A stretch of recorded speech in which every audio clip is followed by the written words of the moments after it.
Hey guys, today I'm going to show you how to remove scuffs and scratches from your motorcycle. So if you're stupid enough like me and let your motorcycle fall, so this one fell down yesterday. um, as I was taking out of that gate there, I parked outside the gate, stopped to close the gate, and it fell over from its stand.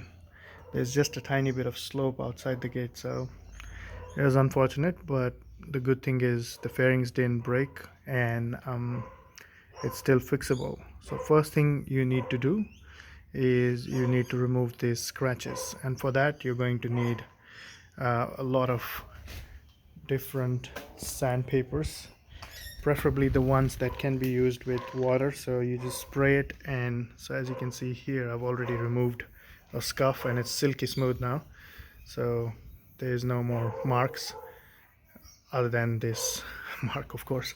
So it's pretty bad at the tail as well. It was like this one, it was deep, and it's quite rough, so I've removed that one. So as I was saying, you will need a lot of different grades of sandpaper. Some you can find at your local hardware store, but the ones which are like this, which are 3000 grit for extra smoothness. I also got a 5000 and 8000 grit. So I would recommend starting with 400 or 800. So get a wet and dry sandpaper. What wet and dry does is you can spray it with water, and then you can use it simultaneously. So I'll show you how it works. So pretty much this is 5000 grit, and you just spray some water and you just work on removing your scratch. So what you will be doing is you'll be starting with a 400 or 800 grit. Take a Scotch Brite scrubber like this, put the paper around it, and then you just gradually use it on the scratch surface. So what the sponge will do is it will avoid putting too much unnecessary pressure. Hold your hand light and just work on the area that's been damaged. Okay, see this? It's already starting to smooth out.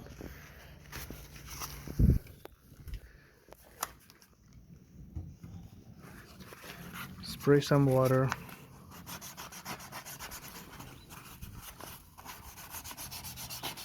And just keep working on it. So after a while,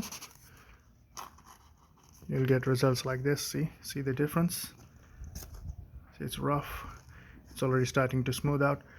So after this, we will move to 800 grit.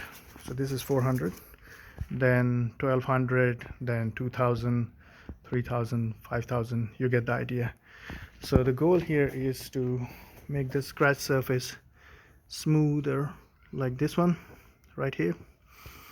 Once that is done, then you need to find out what kind of paint your motorcycle uses. So in the example of this Kawasaki here, it uses a 4-step paint. Okay, so it uses a white primer, then it uses a silver base coat, then it uses a base coat which is the blazed green, which is this color, and then it uses a clear coat on top of that. So you have to spray 4 steps of the paint to make it look half decent. So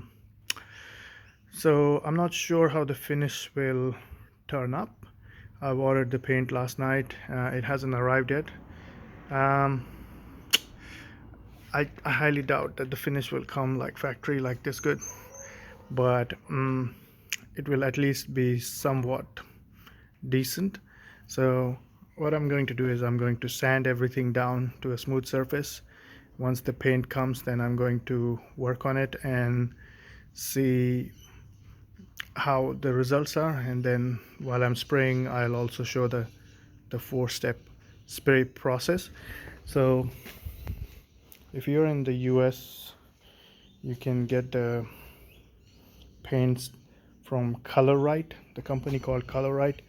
They do pretty good um, color matching, is what I hear.